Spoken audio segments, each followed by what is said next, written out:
Our presenter today is Carrie Ann Williams, principal from Andana Consulting. We're very fortunate to have Carrie Ann share her knowledge with us today, as she has in the past. And you can see a few fun facts about Carrie Ann here on the screen.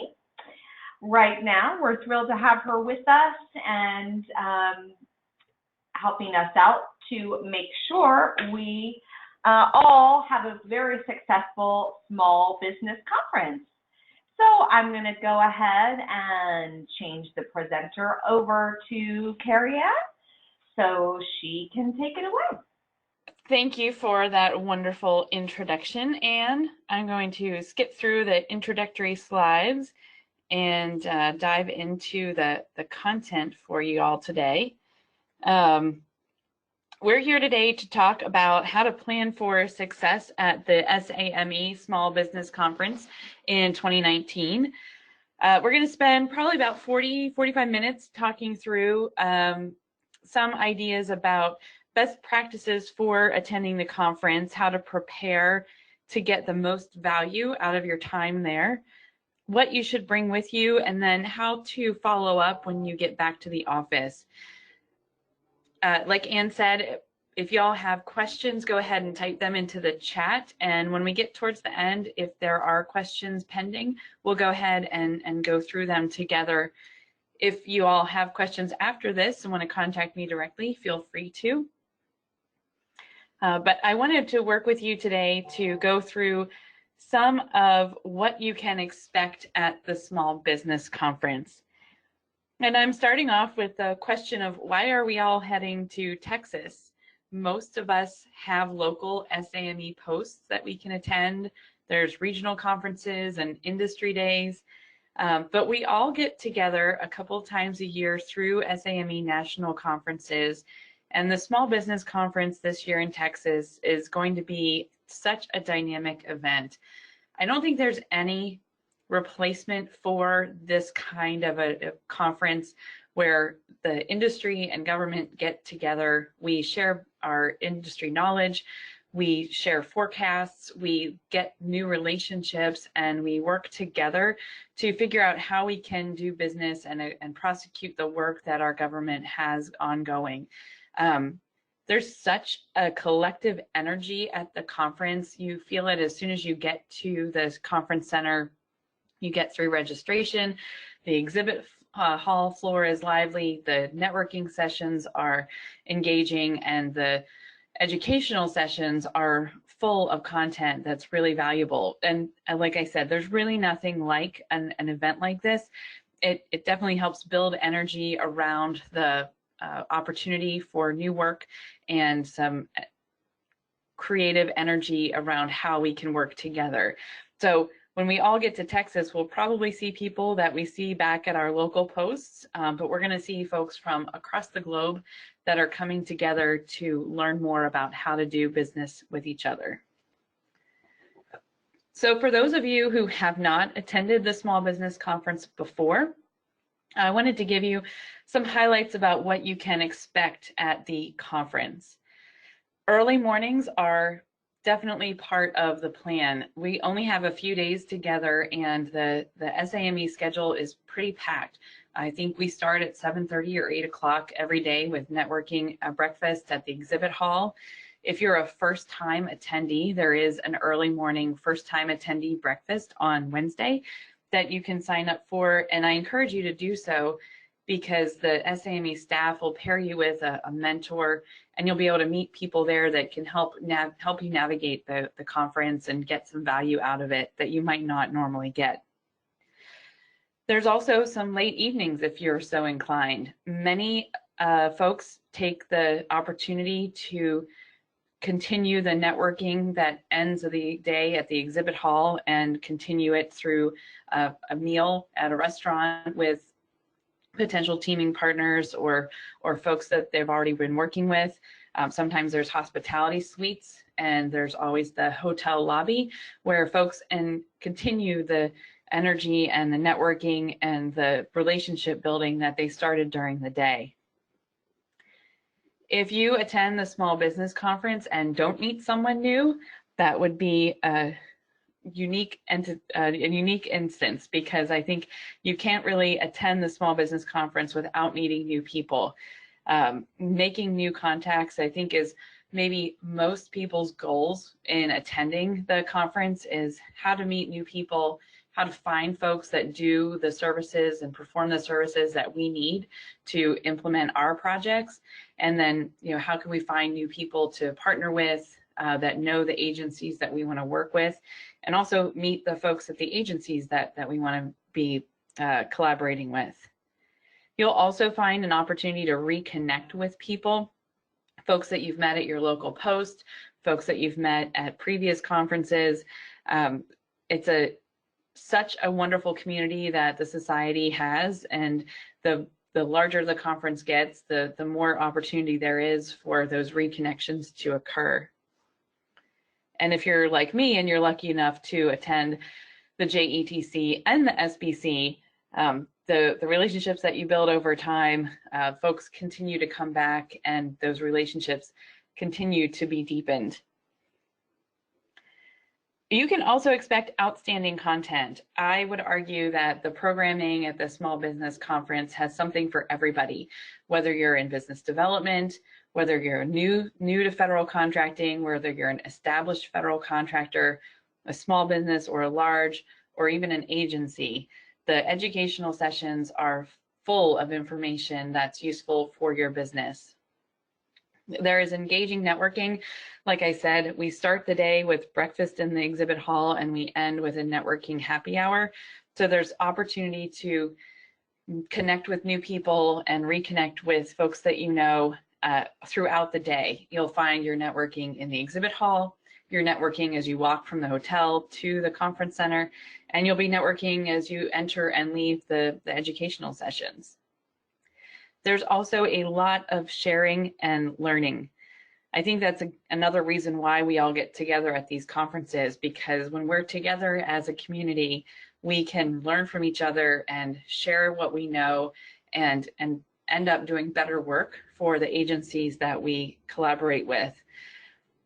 I want to encourage you, as you attend the sessions, to speak up, to ask questions, and to use this opportunity to engage with the speakers. If you have a burning question, you're probably not the only one in the room that's encountering that problem or has that concern or has a story to share.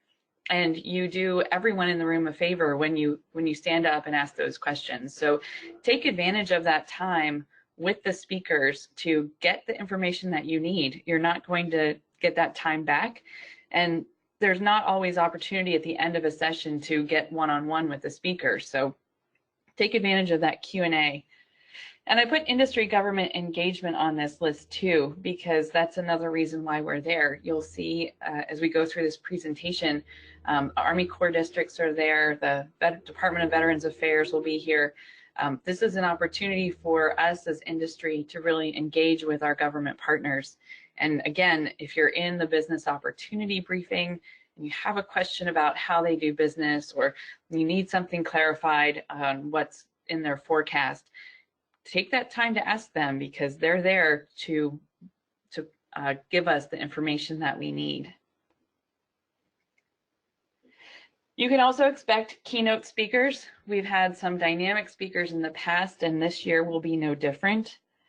The education sessions, like I mentioned, I think have something for everyone. If you, are interested in certain types of work with different agencies, or you have a concern about small business rules and regulations, there will be a presentation likely that addresses anything that you're concerned with. The exhibit hall is full of businesses that are there to do business with each other and do business with the government. So the opportunity for networking, for learning more, for finding folks that do what you need is in that exhibit hall. The business briefings I mentioned earlier, those are from the government agencies where they give you their forecast to the best of their knowledge. This is your opportunity to start planning your year and to start those capture pursuit plans as you want to build your business and identify the opportunities that are right for you.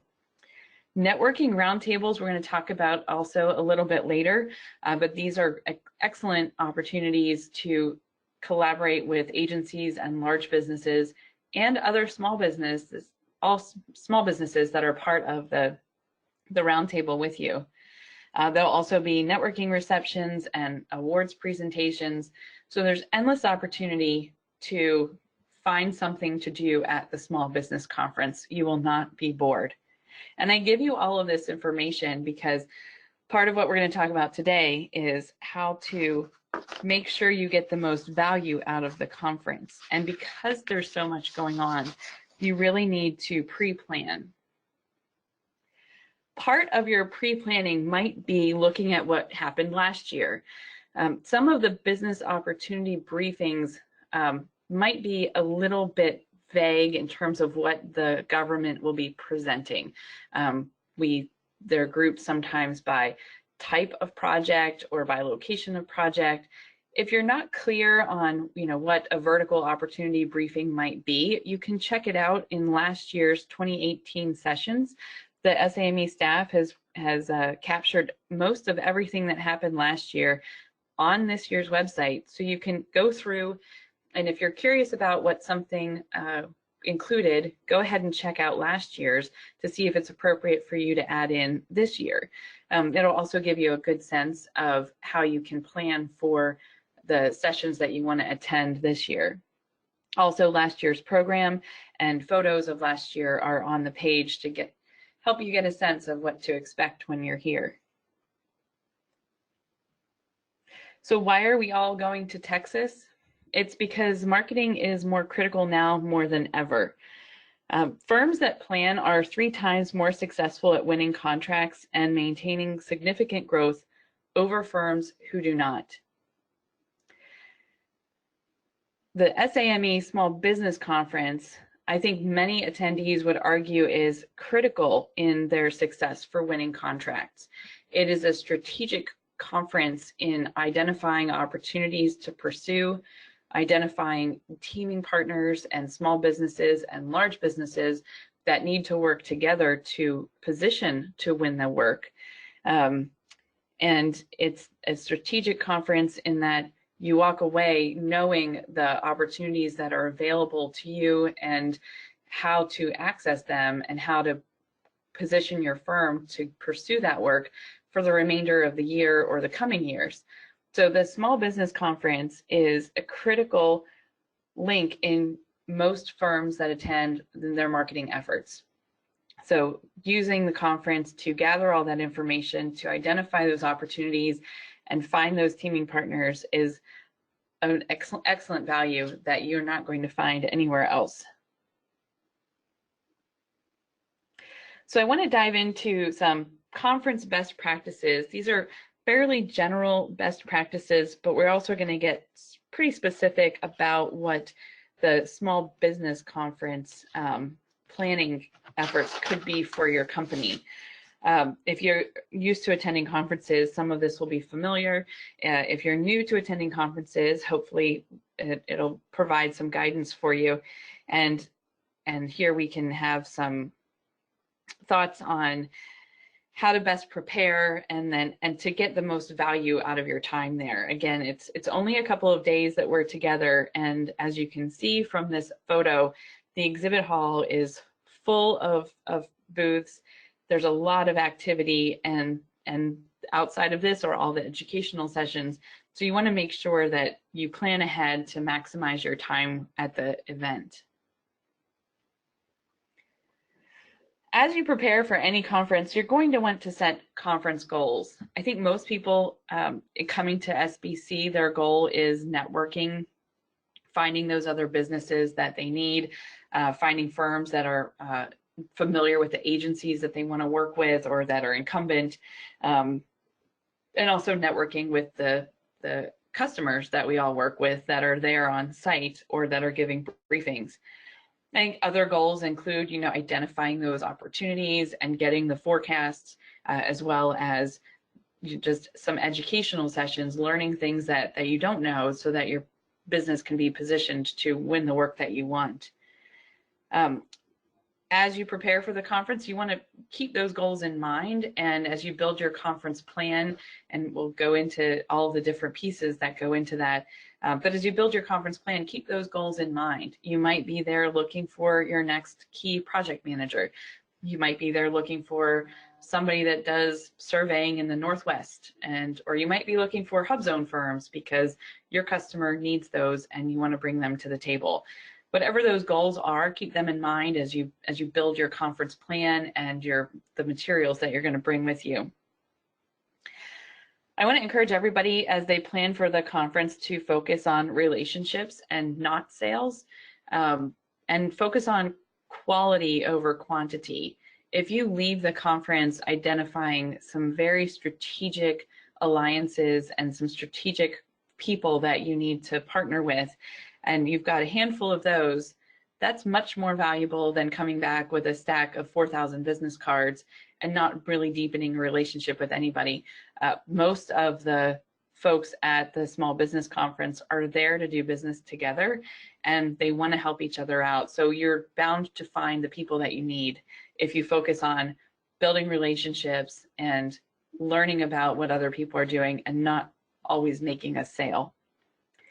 And keeping your conference goals in mind, you will want to prepare your marketing tools. And there's a variety of tools that we're going to talk about as we go through the preparation guidance to prepare your company to have the right materials in place when you get there, and also to have materials in place to follow up with folks once you get back. So your conference plan is going to involve your exhibit hall attack plan. As you saw from the photo, the exhibit hall is packed with booths. This year, the SBC website has the ability to search by small business socioeconomic status. So if you're looking for a woman-owned firm or a hub zone firm, you can look and see which of those status are exhibiting, and you'll get a whole list of all the hub zones that are on the exhibit hall floor. That's not to say that there's not dozens of other hub zone firms walking around that don't have an exhibit hall booth. So there's opportunity to find them is also at that conference. But using the exhibit hall plan that is on the website is really going to be helpful for you to navigate through the exhibit hall and meet the people that you know you want to meet right off the bat. You also want to plan for the sessions and the keynotes that you want to attend, making sure that you have identified the ones that are the most interesting to you. They may be occurring at the same time, and so that way you can know exactly where you need to be, maybe bounce between two sessions, but you don't want to get caught in a conversation in the exhibit hall and miss one of the sessions that was important to you. So keeping a schedule of the sessions you want to attend is usually great advice so that you make sure that you get where you need to be. Planning your receptions and your meals. Like I said, you might be coming to this conference and running into folks that are in your home post, but you might not see them regularly back at home because everyone gets pulled into other things or are traveling off-site for work. So pre-planning who you want to meet with, schedule time for breakfast or lunch or dinner with folks before you get to the conference. And that's always a great idea because then you've got something scheduled and you know you're going to be able to connect with those people instead of hoping for a random interaction on the exhibit hall floor. If you don't have time for a meal, you can always plan meetings.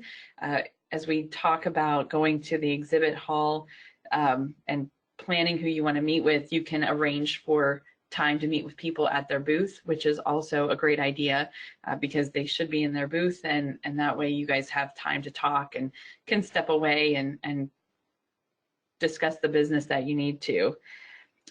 We are going to talk more about the networking roundtables, and those are pre-arranged. You schedule them in advance and you don't want to miss your time. So making sure that the roundtables you sign up for are part of your conference plan is really important so that you don't miss those slots. If you're a conference attendee, developing the list of firms and the people you want to meet ahead of time by going through the exhibit hall list and the attendee list or the sponsor list. Knowing who those people are in advance will help you navigate the conference. If you plan ahead by reaching out to those firms, sending an email introduction, perhaps scheduling one of those meetings in their booth or inviting them to breakfast, that is, if you have time now, we have 41 days from today before we all arrive in Texas. Start now to try and make those introductions and see if you can get time on people's calendar, because everyone that's attending is as busy as you are. So starting now, you might be able to get that breakfast meeting or grab a cup of coffee or get a glass of wine at the end of the day. Planning ahead is really helpful to make sure you connect with the people you're looking for. Again, selecting those sessions that you want to attend, identifying which ones look good, going back into last year's sessions and finding out, exactly what the content was so that you can make sure you're in the right room. Planning your exhibit hall path. The exhibit hall is, 8 or 10 rows long, and if you go in, you might not make it to row number 800. You might only get stuck at row 1400. So if you know you need to hit booths in row 600 and 800 and 1200, start there and visit the folks you need to, and then work your way through and find other companies that are interesting to you. Also, a best practice, whether you're attending, exhibiting, sponsoring, even speaking, is to schedule time on your calendar now to make the follow-up phone calls and emails when you get back. This year's conference is the week before Thanksgiving, so when we get back, everybody will go into holiday mode, and it's a shorter week. You might have time that week to schedule Tuesday from 10 to 12 to go through and execute your follow-up. But you might make it the first week of December, but if you block the time on your calendar now, then you're going to get it done, and you're going to be able to connect with the folks that you said you would connect with, and you've already got it blocked on your calendar, so you don't get lost. It doesn't get lost in the shovel and tucked in between meetings to go through your stack of business cards. For conference exhibitors, I want to encourage you to plan your booth presentation and your layout to make it inviting and interesting to the attendees that come to visit you. I think you'll get chairs and a table standard with the booth, but think about how you want to arrange the booth to invite people in to talk to you. You want to stand up and greet visitors and have a conversation with them. You don't necessarily want the table to be between you and the folks that are coming to visit. So maybe move the table to the side or add additional seating so that you can invite people in and have a conversation. Most exhibitors are there to build some brand awareness, and you want to make sure that the folks that are staffing your booth are there to engage with the humans that are coming to visit you. Giving away a cool pen or a water bottle is not really increasing your brand awareness, but having a conversation from the staff that are in your booth and the attendees that are coming to visit you is going to improve that brand awareness. You may also want to set up a conference landing page, and I've seen a lot of firms do this over the years, and when you send out your marketing email, you can connect to that landing page that tells folks your booth number, talks a little bit about your firm, and maybe even has photos of the staff that are going to be there. Just another layer of building that brand awareness and creating some early relationships between people so that when they come to your booth, they recognize who's there and they want to talk to your lead environmental engineer and they know who he is. So things like that can really just add some value and get people thinking about how to work with you before they get there. If you're speaking at the conference, it's okay to promote your session prior to and during the event. Make sure you bring business cards to hand out to attendees afterwards.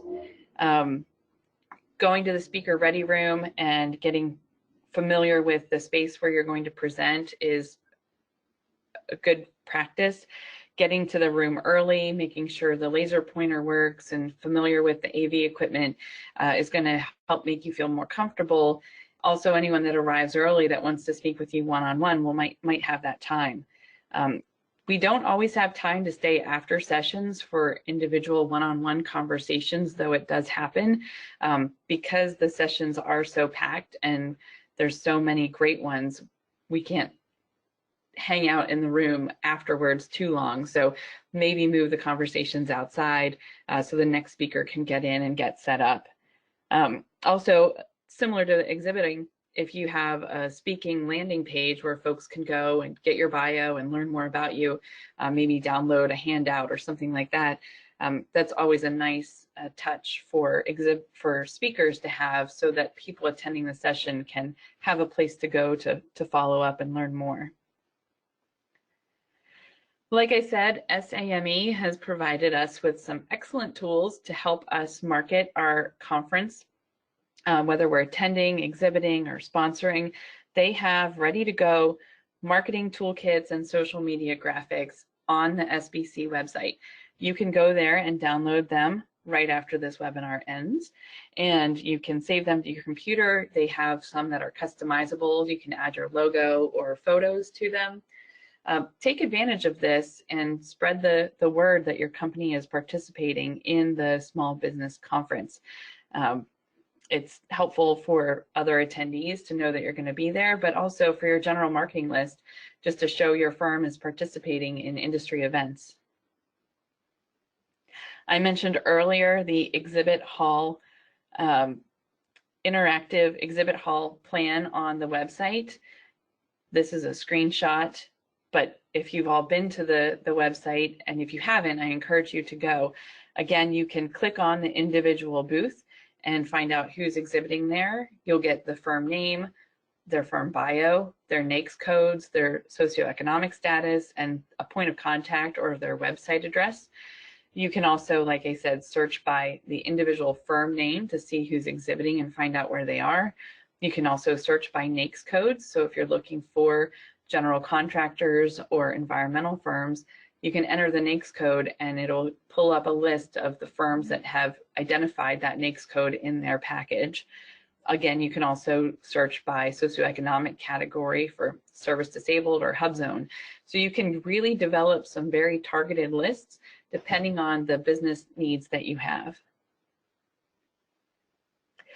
I mentioned earlier the networking roundtables. This is one of the most popular pieces of the Small Business Conference.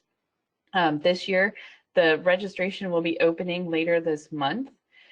There's guidance and a PowerPoint slide deck on the SBC webpage for you to go in and get ready to be able to register for these networking roundtables. So if you're a small business looking to set up an appointment, or if you're a large business or government agency that's hosting a table, please make sure to reference this and to get ready for when it opens.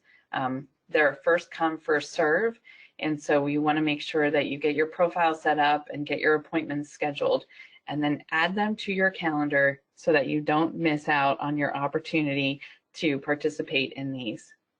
I also want to make a comment here that as a small business, when you're at a networking roundtable, keep in mind that you're not just there to talk to the host, whether it's a large business or an agency, but everyone else at that table is a potential partner for you. And that's one of the most exciting things about the Small Business Conference is the amount of partnering and relationships that we develop, because we all need to work together to get this work done.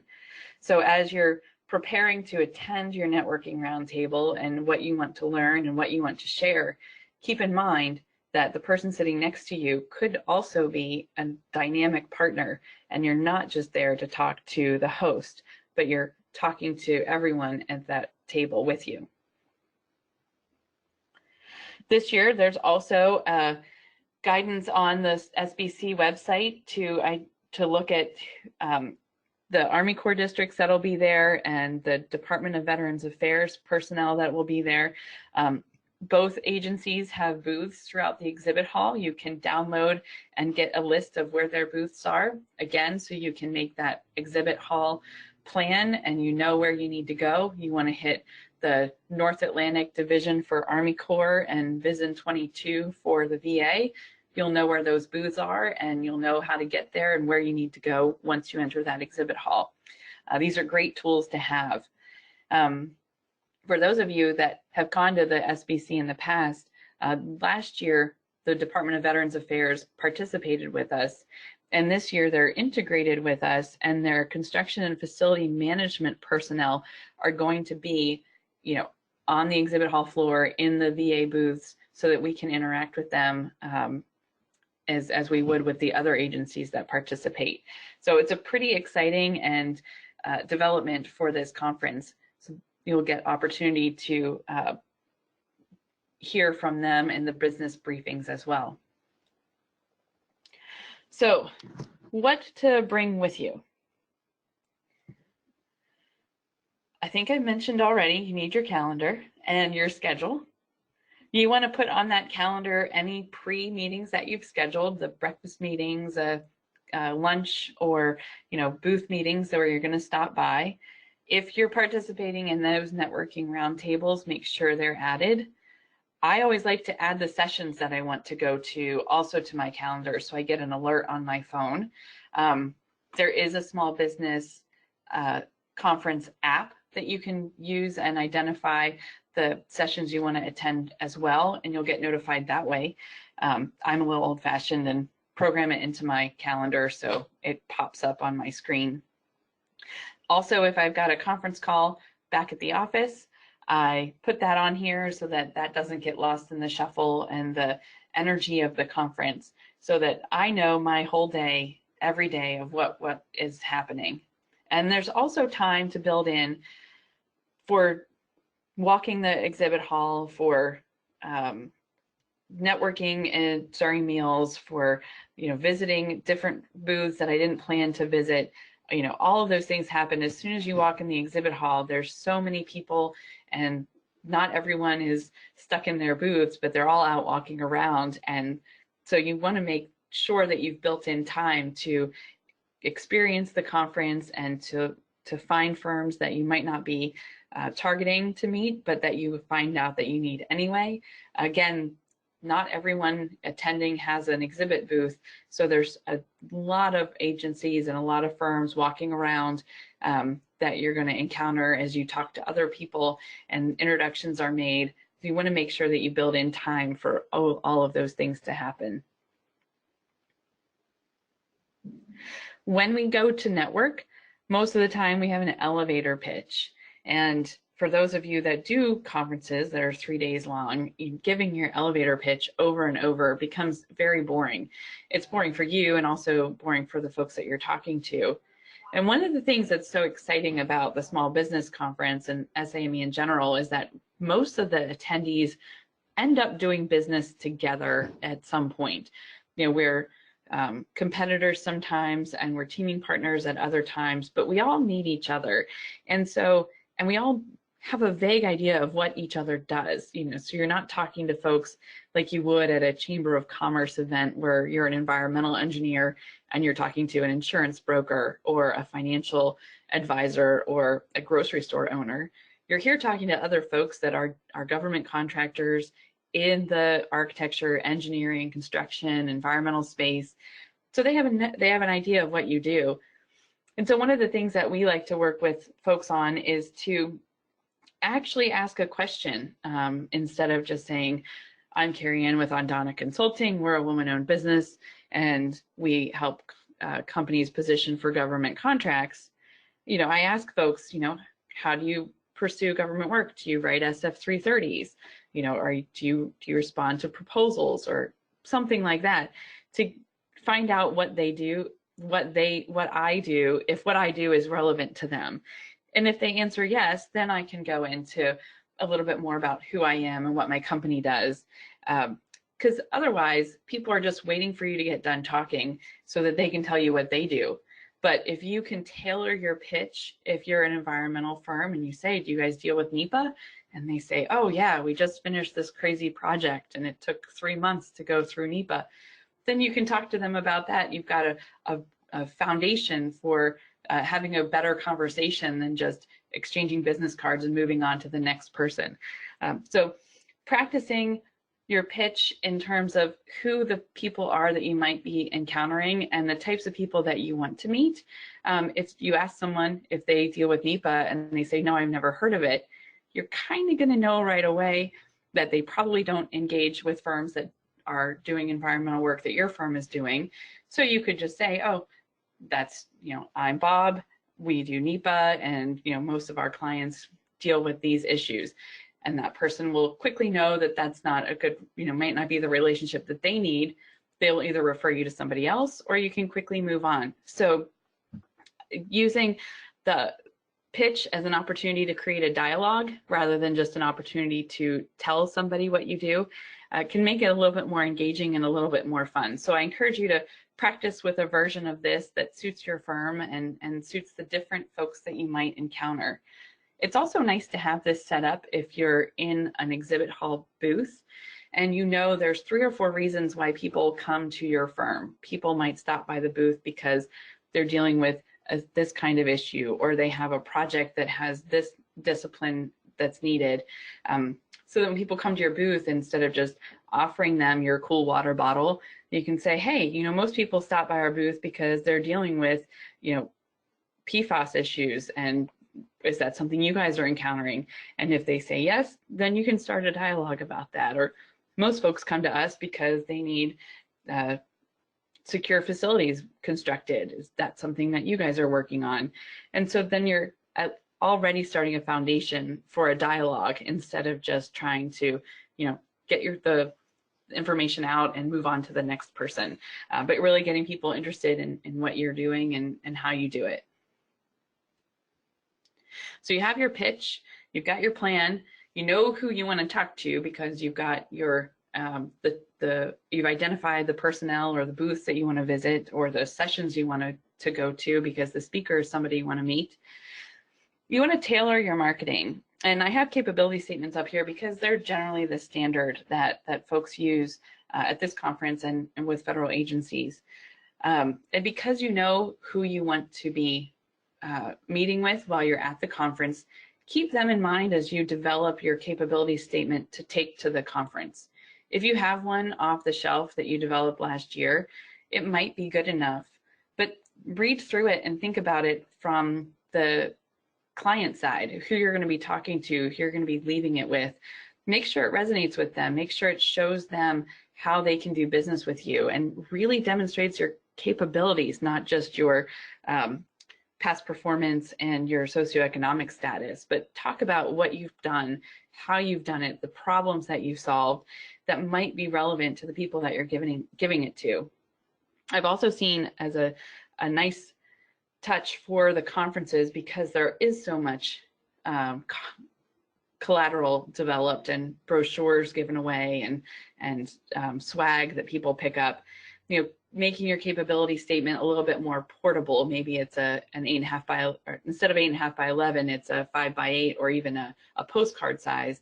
So that's easy for people to carry around, to put in their pocket on a nicer card stock, something that doesn't get lost in the shuffle.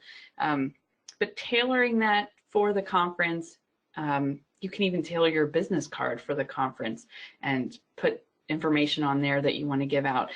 Think a little bit about what's going to make an impact when people get back to their office and they're trying to remember why they needed you and why they talked to you. So giving them some tailored marketing is key. Other marketing tools you can use, I already mentioned the tailored marketing collateral that the society has prepared for us. So definitely take advantage and use those. You might even want to consider hosting a hospitality event or attending them. Again, planning meals and pre-planning those dinners or breakfasts with folks can be a really great marketing tool, because that gets you the one-on-one interaction that you might not get, on the exhibit hall floor or passing through the hallway on the way to a session. The website, making sure that you have a government area on your website so that when folks meet you at the conference and come back, they can go in and easily find the work that you've done for the agencies that they're looking for, or creating that conference landing page that would give them a summary of what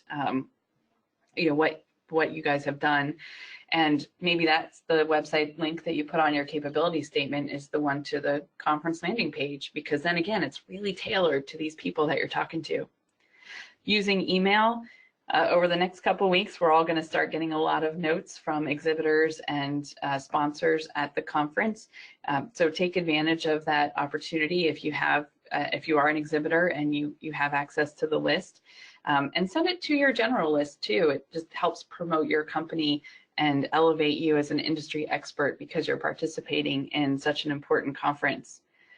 If you've written a white paper or have a case study or have a highly tailored qualifications package or brochure, that could be something that you have at the conference that you can give to people, or use it as part of your follow-up activity.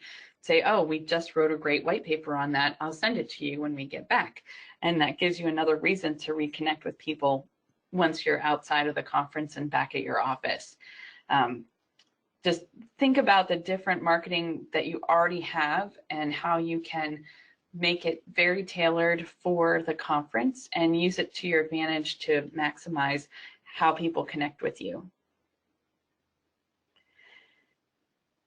And that leads to the follow-up. So post-conference wrap-up, like I said, this one is coming right before the Thanksgiving holiday. If you have a team that's attending or a team that's going to be in the exhibit hall booth, you want to go ahead and make sure that, or even if it's just one person from your firm attending, have a trip report created by each person. And each firm does these a little bit differently, but they generally include, the pros and cons of going, recommendations for next year. Maybe we attended this year and next year we'll recommend exhibiting, or we exhibited this year and next year we'll recommend adding a presentation if we can. They'll also include a list of leads, the sessions that were attended, opportunities that were identified. There's a lot that can go into these trip reports, but they're great to capture a snapshot of what happened at the conference. And especially if you've got a team that attends, having each person fill out a trip report can really help give you a big picture on what actually occurred and how valuable the conference was as a firm. We always like to do those trip reports individually and then come together in a debrief meeting with the team that went, or if it was an individual that attended, get the leadership of the firm together to talk about what you learned at the conference and identify a path forward for next year, and then also use that debrief meeting to really go through the leads that were captured so that you can move opportunities from the forecast that was provided at the conference into your CRM system and start a capture process on those. You also want to sort through the contacts that you made. If you were exhibiting, maybe you've got a lead list that everybody added to that were qualified leads, whatever your firm determined was qualified.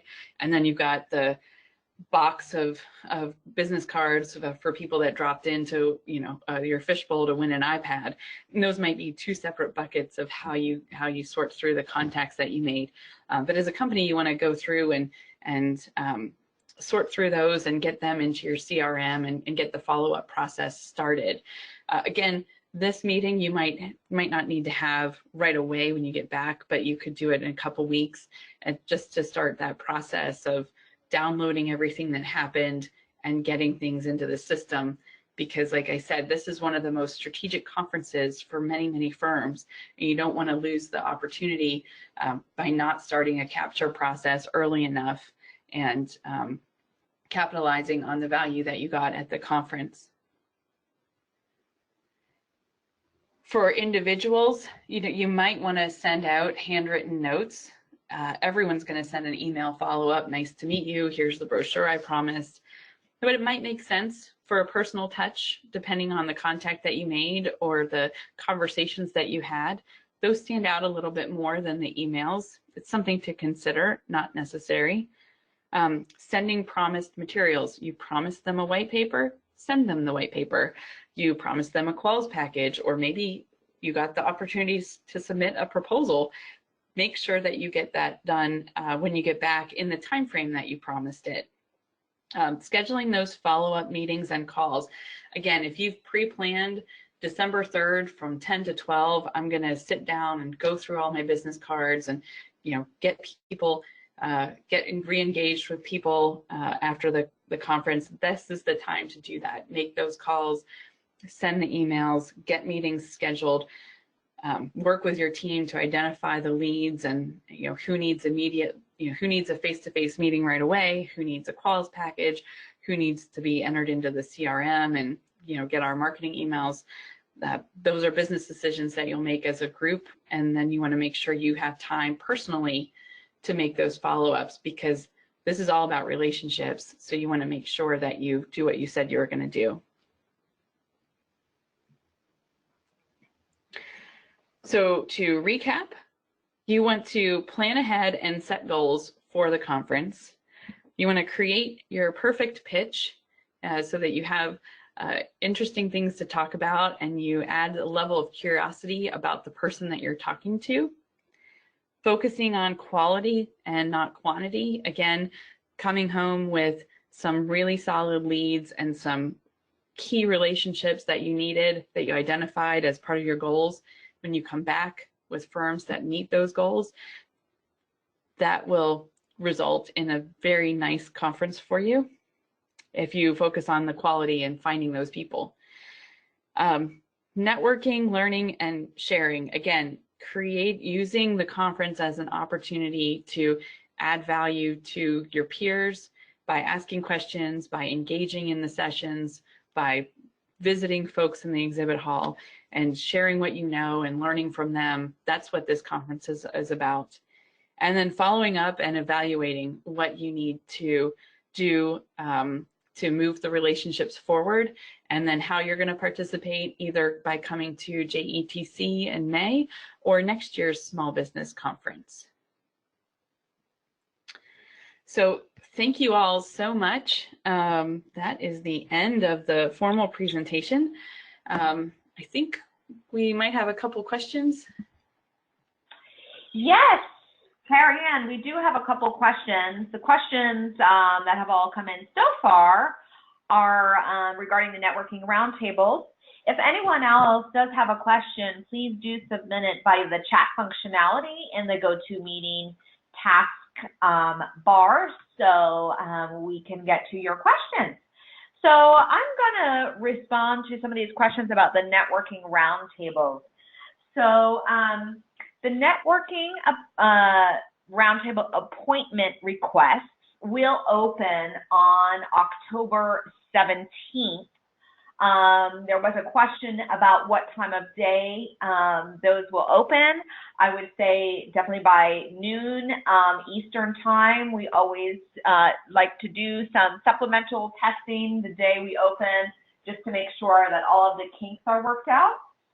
I do want to make sure everyone is aware that the only individuals who can request appointments on the 17th are those who are registered for as small businesses. If you are with a company that has more than 100 employees, you will have to wait until the week prior to the conference to request an appointment. In the past, we have not allowed non-small businesses to make appointments at all. So while you may not be happy that you have to wait, at least this year you do have the opportunity, because in the past we prohibited it to large businesses. So the networking roundtables are made on the SBC website, and what you will do is log in to the Attendee Service Center. You have your email address and a password was sent to you in your confirmation letter when you registered, and a link is going to show up that says networking roundtables and itinerary builder on the left-hand side. If you log in to the ASC now, that link will not be there, but that will show up there on the 17th. And as Carrie Ann did mention, we have a guide that is posted on the website that gives you all detailed instructions on how to book those appointments. So hopefully that addressed those questions. Let's see if there are any others. I'm just scrolling through here. Okay, so here is one for you, Carrie Ann. What CRM do you use or hear that is recommended by other small businesses? And yeah. Cool. Yeah, that's a great question. We get it all the time. We use HubSpot, which is a free CRM, and its tools work really well for us. And it really is a customer relationship management tool.